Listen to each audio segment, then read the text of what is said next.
یاد رکھو کچھ چیزیں ایسی ہوتی ہیں جو اللہ سے تمہارے لیے وہ معجزاتی عطاؤں کے در کھلوا دیتے ہیں، جو عرش کے خزانہ فیض کی ساری عطائیں تمہارے قدموں میں ڈھیر کرنے کا سبب بنتی ہے۔ تو سنو، وہ اول و آخر تمام اختیارات کا مالک جس چیز کا حکم دیتا ہے وہ ہو کر ہی رہتی ہے، اور اس کی قدرت سے کوئی چیز بعید نہیں۔ وہ جب چاہے تمہارے لیے معجزاتی عطاؤں کا ظہور کر دے۔ اللہ تعالیٰ خود قرآن پاک میں فرماتا ہے، عرش الہی کے حامل فرشتے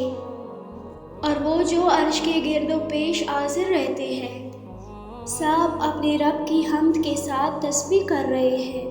اور جو اس پر ایمان رکھتے ہیں وہ اس کے حق میں دعائے خیر کرتے ہیں۔ جان رکھو یہ خدا کی خدائی کا ہی کرشمہ ہے، جو تمہاری فطرت کی ہر مانگ پوری کر کے تمہاری ہر لمحہ خبر گیری کر رہا ہے۔ وہ جب چاہے زمین و آسمان کی بے حد و حساب قوتوں کو تمہارے لیے سازگار بنا کر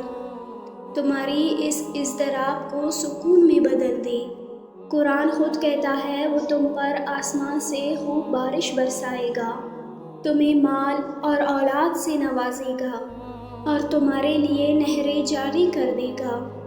جانتے ہو وہ ایسی کون سی خاص چیزیں ہیں جو تمہاری زندگی کی ہر بے سکونی کو معجزاتی سکون میں بدلنے کا باعث بنتی ہے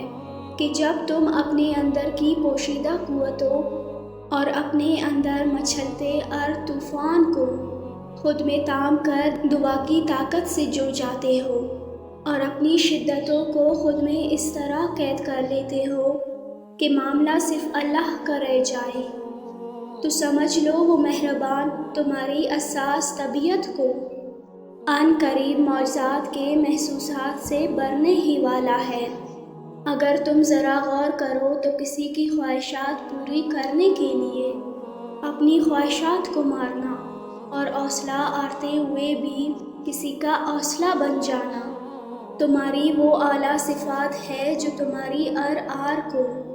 جیت میں بدلنے کا سبب بنتی ہے۔ اور یاد رکھو معجزوں کا ظہور تو ہوتا ہی انہی کے لیے ہے جو بات کے اندر کی بات کو سمجھ کر ذات کے اندر کی ذات سے جڑ جاتی ہے، اور یہی وہ لوگ ہیں جو خواہشات پر مقصد کو مقدم رکھتے ہیں، تو وہ مہربان معجزات ان کے قدموں میں ڈھیر کر دیتا ہے۔ قرآن خود کہتا ہے کہ یہی وہ لوگ ہیں جن کے دلوں میں اللہ نے ایمان کو ثبت کر دیا اور اپنی طرف سے ایک روح عطا کر کے ان کو قوت بخشی۔ اللہ ان سے راضی ہوا اور وہ اللہ سے راضی ہوئے۔ اور اگر تم اپنی زندگی میں معجزاتی عطاؤں کے انتظار میں ہو تو یاد رکھو عرش الہی کا ہر بند دروازہ توبہ کی چابی سے ہی کھلتا ہے۔ تو اگر آج تمہاری کوئی غلط روش کی اذیت توبہ کی طلب میں بدل گئی ہے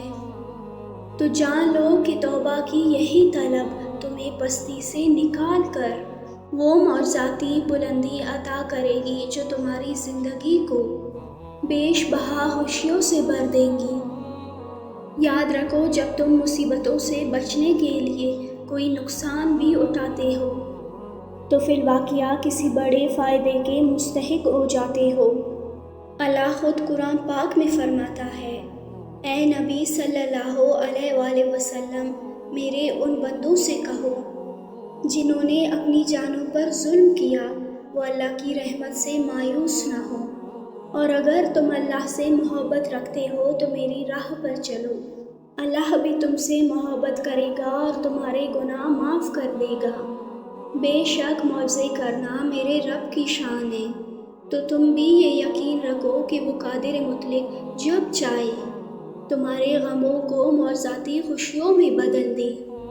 مطمئن ہو جاؤ، تمہارا رب معجزوں کا بادشاہ ہے، وہ بہت جلد کچھ ایسا کرے گا جو تمہارے حق میں تمہاری سوچ سے بہت بہتر ہوگا۔ ان قریب وہ اپنی معجزاتی عطاؤں کا ظہور کرنے ہی والا ہے۔ جو تمہارے دل کے آنگن کو ہمیشہ کے لیے خوشیوں سے بھر دے گا۔ انشاءاللہ